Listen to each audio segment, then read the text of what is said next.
नमस्कार विद्यार्थी मित्रांनो, माझे नाव Shrimati Suvarna Pandharnath Dhamne, MA SET, KTHM college Nashik, राज्यशास्त्र विभाग.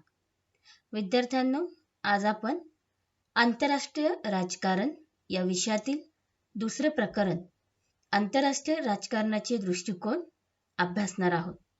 यामध्ये आपण निर्णयग्राही दृष्टिकोन, त्याचा अर्थ, त्याचे महत्त्व आणि त्याच्यावर कशा टीका करण्यात आलेल्या आहेत हे यापूर्वीच्या व्याख्यानात बघितले आहे. आजच्या व्याख्यानात आपण आंतरराष्ट्रीय राजकारणातील व्यवस्थावादी दृष्टिकोन बघणार आहोत. दुसऱ्या महायुद्धापूर्वी आंतरराष्ट्रीय राजकीय व्यवस्थेचा अभ्यास केवळ ऐतिहासिक घटकांच्या आधारेच करण्यात यायचा.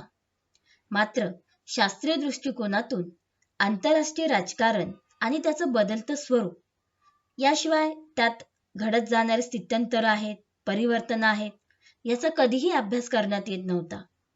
दुसऱ्या महायुद्धाच्या समाप्तीनंतर आंतरराष्ट्रीय राजकारणाचे शास्त्रशुद्ध विश्लेषण करण्यासाठी डेव्हिड ईस्टन यांनी जरी सुरुवात केलेली असली तरी सुद्धा या दृष्टिकोनाचा किंवा हा जो सिद्धांत आहे याचा अभ्यास करण्याचं संपूर्ण श्रेय जे आहे ते राज्यशास्त्रज्ञांनी, विश्लेषकांनी मार्टिन कापलान यांना दिलेलं आहे. तर याच्या आधारावर आपण आंतरराष्ट्रीय राजकारणाच्या व्यवस्था, त्याच्या पद्धती, त्याचा दृष्टिकोन हे कशा स्वरूपाचं आहे हे पुढील मुद्द्यांच्या आधारे समजून घेणार आहोत. व्यवस्थावादी दृष्टिकोनामध्ये आधुनिक काळात राज्यशास्त्रज्ञांनी आंतरराष्ट्रीय राजकीय विश्लेषणात ज्या नवीन पद्धती शोधून काढल्या आहेत त्यातील व्यवस्था ही संकल्पना अतिशय महत्त्वाची आहे. राज्यशास्त्रीय विश्लेषण पद्धतीत व्यवस्था सिद्धांताची पायाभरणी मार्टिन कापलान यांनी केली. त्याला मूर्त स्वरूप जे आहे ते डेव्हिड ईस्टन यांनी दिलेलं आहे. डेव्हिड ईस्टन यांनी व्यवस्था पद्धतीचा सिद्धांत मांडताना, त्याची रचना करताना असं म्हटलेलं आहे की विशिष्ट सीमांच्या अंतर्गत असलेल्या घटकांचा परस्परांशी दृढ संबंध असतो आणि प्रत्येक घटकांचे कार्य जे आहे ते सुनिश्चित असते. प्रत्येक घटकांच्या कार्यामध्ये सुसंवाद असतो, ते एकमेकांवर अवलंबून असतात. राजकीय व्यवस्थेमध्ये जे काही आर्थिक, सामाजिक, सांस्कृतिक असे घटक असतात ते परस्पर पूरक असल्यामुळे राजकीय व्यवस्थेचं कार्य सुरळीतपणे सुरू असते. असे प्रतिपादन करताना त्याला एक प्रकारे आपण असं म्हणू शकतो की मानवी शरीरातील जसे विविध अवयव एकमेकांशी सुसूत्र पद्धतीने कार्य करतात, त्याचप्रमाणे राजकीय व्यवस्थेतील विविध घटकांचं कार्य जे आहे ते सुरू असते, असे प्रतिपादन डेव्हिड ईस्टन यांनी केलं आहे. थोडक्यात काय तर राजकीय व्यवस्थेतील प्रत्येक घटकांच्या कार्यातून सुसूत्र आणि सुसंबंध अशी रचना जी आहे ती तयार होते आणि त्या माध्यमातून राजकीय व्यवस्थेला विशिष्ट आकार प्राप्त होत जातो. अशा पद्धतीचं विश्लेषण हे व्यवस्थावादी सिद्धांतामध्ये करण्यात आलेलं आहे. आता आपण राजकीय व्यवस्थेच्या व्यवस्थावादी दृष्टिकोनाच्या अनुषंगाने काही व्याख्या बघणार आहोत. याच्यामध्ये बघा, मार्टिन कापलान यांची पहिली व्याख्या आहे की राजकीय व्यवस्था किंवा पद्धती म्हणजे राजकीय घटनांचा परस्परांशी असणारा संबंध आणि त्या संबंधांचे सुसूत्र असे नियमन करणारे नियम होत. म्हणजे राजकीय व्यवस्था ही विशिष्ट राजकीय घटनांशी एक प्रकारे संलग्न असते. तिच्या अनुसरून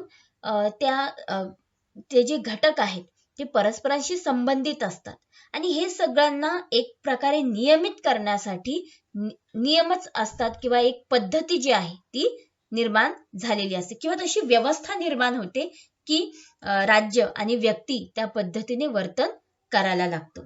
त्यानंतर दुसरी व्याख्या आहे जेम्स रोसोनो यांची. त्यांनी असं म्हटलंय की पद्धती किंवा व्यवस्था म्हणजेच विशिष्ट परिस्थितीतील अशी एक सुव्यवस्थित रचना आहे की जिच्या माध्यमातून विविध घटक हे विशिष्ट परिस्थितीतील क्रिया आणि प्रतिक्रियांद्वारे एकमेकांशी संबंध ठेवित असतात. अशा पद्धतीने मार्टिन कापलान आणि जेम्स रोसोनो यांनी व्याख्या स्पष्ट केलेल्या आहे. यानंतर आपण व्यवस्थावादी दृष्टिकोन जो आहे त्याचं स्वरूप बघणार आहोत. दुसऱ्या महायुद्धानंतर राजकीय विश्लेषकांनी भूतकाळातील घटना याच्यावर आधारित आपले विचार मांडले होते, सिद्धांत मांडले होते. परंतु जसजसा आधुनिक राजकीय विश्लेषणाचा विकास झालाय त्यामध्ये ऐतिहासिक घटकांनाच फक्त आधारभूत न मानता वास्तवात काय आहे, सध्या काळात कोणत्या घटना घडत आहे, त्याच्या मागे कारणे कोणकोणती आहे याचा सुद्धा शास्त्रीय पद्धतीने अभ्यास करण्यास सुरुवात झाली.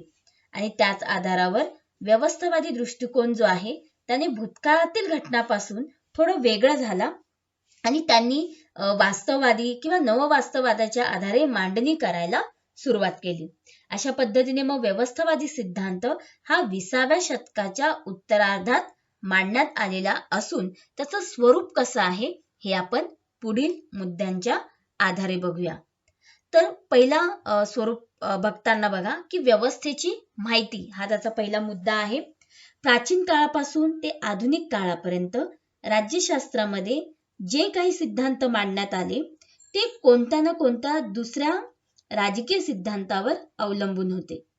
प्राचीन काळ असेल, मध्ययुगीन काळ असेल, या काळात जे राजकीय सिद्धांत होते म्हणजे याचा आधार घेऊन त्या काळामध्ये जे काही राजकीय सिद्धांत मांडण्यात आले होते ते इतर सिद्धांतावर अवलंबून होते किंवा त्याच्या अगोदर मांडण्यात आलेल्या सिद्धांताला नकार देण्याच्या उद्देशाने राजकीय विचारवंतांनी त्यांची मांडणी केली होती. मात्र आधुनिक काळात राज्यशास्त्राला स्वतंत्र अभ्यास विषय हा दर्जा मिळाला आणि राजकीय सिद्धांताची पुनर्रचना करण्यापेक्षा नवीन सिद्धांत मांडण्यावर राज्यशास्त्रज्ञांनी, राजकीय विचारवंतांनी भर दिला. आधुनिक राजकीय विश्लेषणात आंतरराष्ट्रीय रचना किंवा व्यवस्था यांचा अभ्यास होत असला तरी पद्धती किंवा व्यवस्था निष्क्रिय असते असं मत राजकीय विचारवंतांनी स्पष्ट केले. मात्र अशा पद्धतीची रचना विविध राज्य सक्रिय असतात. परस्परातील क्रिया प्रतिक्रिया यांच्या माध्यमातून या राष्ट्रांकडून आंतरराष्ट्रीय व्यवस्थेत गतिशीलता निर्माण केली जाते. थोडक्यात 20व्या शतकात व्यवस्था सिद्धांत मांडण्यात आल्याने जगातील विविध राष्ट्रातील व्यवस्थांची माहिती मिळवण्याची एक वैशिष्ट्यपूर्ण पद्धत म्हणून व्यवस्था सिद्धांताचा उल्लेख जो आहे तो करण्यात येतो. दुसरा मुद्दा आहे स्वावलंबित्व. व्यवस्था किंवा राजकीय पद्धतीची रचना ही तिच्यात अंतर्भूत असलेल्या विविध घटकांपेक्षा श्रेष्ठ असते आणि ही पद्धतच राजकीय व्यवस्थेच्या अंतर्गत असलेल्या विविध घटकांचे परस्पर व्यवहार जे आहे ते प्रत्यक्ष व अप्रत्यक्षरित्या नियंत्रित करीत असतात. व्यवस्था सिद्धांताचे स्वरूप म्हणजे प्रत्येक राजकीय व्यवस्थेमागे एका प्रकारची सुसंबंध आणि नियमांची साखळी असते आणि या साखळीच्या माध्यमातूनच राजकीय व्यवस्थांमध्ये अंतर्भूत असलेल्या विविध घटकांना मार्गदर्शन करण्याचं कार्य होत असते. थोडक्यात आधुनिक राजकीय विश्लेषणातील व्यवस्था सिद्धांताचे स्वरूप स्वावलंबी असते. त्यावर इतर कोणत्याही राजकीय सिद्धांताचा प्रत्यक्ष वा अप्रत्यक्ष प्रभाव पडत नसतो. राजकीय विश्लेषणातील व्यवस्था सिद्धांत स्वतंत्रपणे कार्य करीत असतात.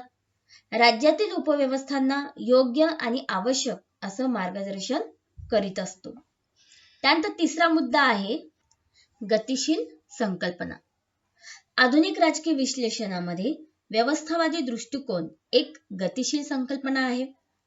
प्रत्येक राजकीय व्यवस्थेत काळाच्या बदलानुसार किंवा त्या बदलाच्या अनुषंगाने परिवर्तन घडवून आणली जातात. कोणतीही राजकीय व्यवस्था स्थिर राहत नाही यावर व्यवस्थावादी सिद्धांत भर देताना दिसतो.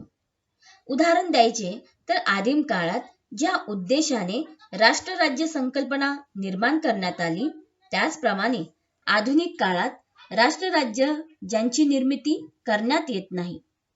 त्यामुळे आधुनिक काळात वेगवेगळ्या उद्देशांच्या पूर्ततेसाठी राज्य निर्माण करण्यात येते आणि या राजकीय व्यवस्थेचा जनतेप्रती असणारा दृष्टिकोन वेगवेगळा असतो. थोडक्यात राजकीय व्यवस्था ही गतिशील स्वरूपाची असून या संकल्पनेचं स्वरूप जे आहे ते कायम बदलत राहतं. चौथा मुद्दा आहे की व्यवस्थावादी सिद्धांतामध्ये वैश्विक दृष्टिकोनाचा तात्विक आणि व्यावहारिक दृष्टिकोनातून स्वीकार करण्यात आलेला आहे. विकसित आणि विकसनशील राष्ट्र असणाऱ्या राजकीय व्यवस्था वेगवेगळ्या आहेत. पाश्चात्य राष्ट्रात जशी राजकीय व्यवस्था आहे तशी राजकीय व्यवस्था पोवार्त देशात नाही. संपूर्ण जगातील राजकीय व्यवस्थांचा आढावा घेता येतो असं आढळून घेताना असं आढळून येईल की व्यवस्थावादी दृष्टिकोनात विकसित आणि विकसनशील राष्ट्रांच्या राजकीय व्यवस्थेचं विश्लेषण हे वैश्विक दृष्टिकोनाचा गाभा घटक असल्याचं मानलेलं आहे. थोडक्यात आंतरराष्ट्रीय राजकारणाचा व्यवस्थावादी दृष्टिकोन वैश्विक स्वरूपाचा आहे. म्हणजेच या दृष्टिकोनात सर्वच देशातील राजकीय व्यवस्थांचा विचार करण्यात आलेला आहे. पाचवा जो मुद्दा आहे तो व्यवस्थावादी दृष्टिकोनाचं स्वरूप अशा पद्धतीने सांगतो की आंतरराष्ट्रीय राजकारणाच्या अभ्यासामध्ये हा जो दृष्टिकोन आहे ते 4 प्रकारचे आहेत. यामध्ये सत्ता संतुलनाचा दृष्टिकोन, समतोलाचा दृष्टिकोन, द्विध्रुवी दृष्टिकोन, वैश्विक दृष्टिकोन अशा विविध दृष्टिकोनांचा अंतर्भाव त्यात आहे. व्यवस्थावादी दृष्टिकोनाच्या या 4ही उपदृष्टिकोनातून सत्ता संतुलन हे आंतरराष्ट्रीय राजकारणातील समतोल आणि 1945 ते 1989 या काळात असलेली द्विध्रुवीय राजकीय व्यवस्था तसेच विकसित व विकसनशील राष्ट्रातील राजकीय व्यवस्थांचा सूक्ष्म दृष्टिकोनातून अभ्यास जो आहे तो करण्यात आलेला आहे. म्हणजे थोडक्यात 4 विविध प्रकारच्या दृष्टिकोनातून व्यवस्थावादी दृष्टिकोन जो आहे तो तयार झालेला आहे. त्यानंतर आहे शास्त्रीय व स्पष्ट संकल्पना. आधुनिक राजकीय विश्लेषणात ईस्टन आणि कापलान यांनी जो व्यवस्थावादी सिद्धांत मांडला तो शास्त्रीय आणि स्पष्ट संकल्पनेच्या आधारावर मांडलेला आहे. सत्ता संतुलन, विश्वात्मक संस्थात्मक पद्धती, शिथिल द्विध्रुवीकरणात्मक पद्धती, दृढ ध्रुवीकरणात्मक पद्धती अशा विविधांगी घटकांच्या आधारे व्यवस्थात्मक सिद्धांतांची मांडणी करण्यात आल्याने आधुनिक राजकीय विश्लेषणातील व्यवस्थावादी दृष्टिकोन हा शास्त्रीय आहे आणि त्यामुळेच तो एक प्रकारे स्पष्ट संकल्पना म्हणून सुद्धा ओळखला जातो. अशा पद्धतीने व्यवस्थावादी दृष्टिकोनाचे स्वरूप जे आहे ते आपल्याला त्यानंतर व्यवस्थावादी दृष्टिकोनाचं महत्त्व. दुसऱ्या महायुद्धाच्या समाप्तीनंतर आंतरराष्ट्रीय राजकारणाच्या स्वरूपात जे काही बदल घडून आले त्यामुळे त्या राजकारणाची पूर्णतः रूपरेषाच बदलली. डेव्हिड ईस्टन यांनी आंतरराष्ट्रीय राजकारणात व्यवस्थात्मक दृष्टिकोन मांडून राजकीय सिद्धांताला नवीन आयाम दिला. आता आपण पुढील मुद्द्यांच्या आधारे बघू की या दृष्टिकोनाचं महत्त्व काय आहे. या दृष्टिकोनाचा पहिला मुद्दा आहे की राजकीय व्यवस्थांचं आकलन. डेव्हिड ईस्टनने जो काही व्यवस्थात्मक सिद्धांत मांडला त्यात प्राचीन काळापासून आधुनिक काळापर्यंत राजकीय व्यवस्थांचे स्वरूप कसे बदलत गेले याचे समर्पक विश्लेषण केलेले आहे. परिणामी प्राचीन काळात, मध्ययुगीन काळात राजकीय व्यवस्था कशा होत्या, त्यांना कोणकोणत्या प्रकारची कार्य करावी लागत होती, आधुनिक काळात राजकीय व्यवस्था कशा प्रकारच्या आहेत आणि त्यांना कोणती कार्य करावी लागतात याचा आकलन होण्याच्या दृष्टिकोनातून हा सिद्धांत किंवा हा दृष्टिकोन महत्त्वाचा आहे. दुसरा मुद्दा आहे राजकीय व्यवस्थांच्या स्वरूपाची माहिती. प्राचीन, मध्ययुगीन आणि आधुनिक अशा तिन्ही काळामध्ये राजकीय व्यवस्थांचं जे स्वरूप होतं किंवा त्याची माहिती मिळवण्यासाठी राज्यशास्त्रामध्ये हा व्यवस्थावादी दृष्टिकोन उपयुक्त आहे. प्राचीन काळात समाजाचे संरक्षण, समाजातील जनतेच्या मूलभूत गरजांची पूर्तता ही राज्यसंस्थेची कार्य होती. मात्र मध्ययुगीन काळामध्ये राज्यसंस्थेच्या या कार्यात तुलनात्मक परिवर्तन झालं.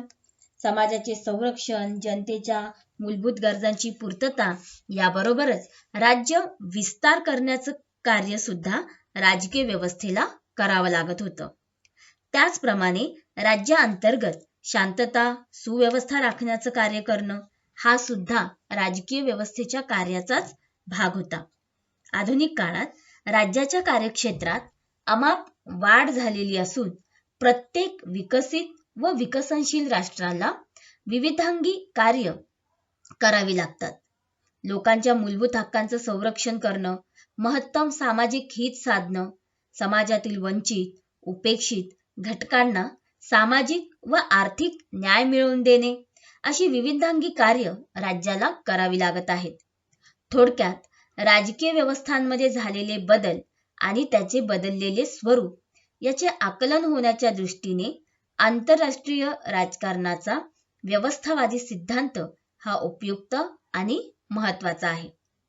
त्यानंतर तिसरा मुद्दा त्यात येतो की द्विध्रुवीकरणात्मक जगात महत्वाचा सिद्धांत. ईस्टन यांनी मांडलेला हा व्यवस्थावादी दृष्टिकोन द्विध्रुवीकरण जगाचे आकलन करून घेण्याच्या दृष्टीने अतिशय महत्वाचा आहे. 1946 ते 1989 या काळात जगात जे द्विध्रुवीकरण झालेले होते त्या कालखंडात विकसनशील राष्ट्रात राजकीय व्यवस्था कशा होत्या, विकसनशील राष्ट्रातील राजकीय व्यवस्थांवर कोणत्या महाशक्तींचा विशेष प्रभाव होता याचे आकलन होण्याच्या दृष्टिकोनातून हा दृष्टिकोन अतिशय महत्वाचा आहे. त्यानंतर चौथा त्याच्यामधला मुद्दा आहे की राष्ट्रीय हितसंबंधाचं आकलन. विकसित आणि विकसनशील राष्ट्रांना आपले राष्ट्रीय हित कशात आहे त्याचं संवर्धन करण्यासाठी कोणकोणत्या बाबींची आवश्यकता असते. संबंधित ज्या राजकीय व्यवस्था आहे तेथील राज्यकर्त्या वर्गाने, नागरी समाजाने कोणती धोरणं स्वीकारावीत याची सर्वंकष माहिती मिळवण्याच्या उद्देशाने व्यवस्था सिद्धांत जो आहे तो उपयोगी आहे. आपले राष्ट्रीय हित कशात आहेत, राष्ट्रीय हित साधण्याबरोबरच कोणत्या कार्यक्रमांना आपण प्राधान्य दिले पाहिजे याचं आकलन होण्याच्या दृष्टिकोनातून हा व्यवस्थावादी दृष्टिकोन महत्वाचा ठरतो. त्यानंतर शेवटच्या स्वरूपात आपण त्याचं महत्त्व बघूया. शेवटचा मुद्दा आहे की नवोदित राष्ट्रांसाठी उपयुक्त. जी राष्ट्र नव्यानेच उदयाला आलेली आहेत त्या राष्ट्रातील राज्यकर्त्या शासनकर्त्या वर्गाने इतर राज्यातील राजकीय व्यवस्थांचा तौलनिक अभ्यास करून आपल्या राष्ट्राला त्यापैकी कोणती राजकीय व्यवस्था उपयुक्त आहे याचा सर्वंकष विचार करून संबंधित राजकीय व्यवस्थेचा स्वीकार केला. म्हणजे अशा पद्धतीने जर त्यांनी राजकीय व्यवस्था स्वीकारली तर राजकीय, सामाजिक, आर्थिक, सांस्कृतिक उद्दिष्ट जी आहे, जे एक देश म्हणून त्यांना साध्य करायचे आहे ती त्यांना जलद रीतीने साध्य करता येतील. उदाहरणार्थ भारताने स्वातंत्र्य प्राप्तीनंतर अमेरिकन व रशियन राजकीय व्यवस्थेतील काही धोरणांना मान्यता दिली, त्यांचा तात्विक आणि व्यावहारिक स्वीकार केला. अमेरिकेच्या लोकशाहीच्या अनुषंगाने आपण आपल्या घटनेकडे ज्या पद्धतीने बघतो, म्हणजे ब्रिटिशांची संसदीय पद्धत आपण स्वीकारली, अमेरिकेचे काही तत्व आपण स्वीकारले आणि त्याचबरोबर रशियाचा जो समाजवाद होता तो देखील आपण आपल्या व्यवस्थेमध्ये स्वीकारलेला आहे. म्हणजे आपल्या शासन पद्धतीचं वर्णन जे आहे ते आपण लोकशाही, समाजवाद अशा स्वरूपामध्ये करताना दिसून येतो, जिथे व्यक्ती स्वातंत्र्यालाही महत्त्व दिलेलं गेलेलं आहे आणि समाजाच्या कल्याणाचा सुद्धा विचार करण्यात आलेला आहे. म्हणजे अशा पद्धतीने हे जी व्यवस्थावादी दृष्टिकोन जे आहे, ही व्यवस्थावादी दृष्टिकोन आपल्याला तौलनिक अभ्यासाच्या माध्यमातून आपल्यासाठी कोणती शासन व्यवस्था आवश्यक आहे किंवा महत्त्वाची आहे किंवा कोणत्या शासन व्यवस्थेच्या माध्यमातून आपण आपल्या देशाचा विकास साध्य करू शकतो याच्यासाठी एक दिशादर्शक असण्याचं काम करते. त्यामुळेच आधुनिक राजकीय विश्लेषणामध्ये व्यवस्थावादी दृष्टिकोन जो आहे तो महत्त्वपूर्ण मानला जातो. थोडक्यात काय तर आंतरराष्ट्रीय राजकारणामध्ये जो व्यवस्थावादी दृष्टिकोन मांडण्यात आलेला आहे तो या नवोदित किंवा नव्याने स्वतंत्र झालेल्या राष्ट्रांसाठी उपयुक्त आहे आणि त्याच अनुषंगाने जागतिक पातळीवर किंवा जागतिक राजकारणाच्या अभ्यासात त्याचं महत्त्व सुद्धा तितकंच असल्याचं आपल्या लक्षात येतं. धन्यवाद.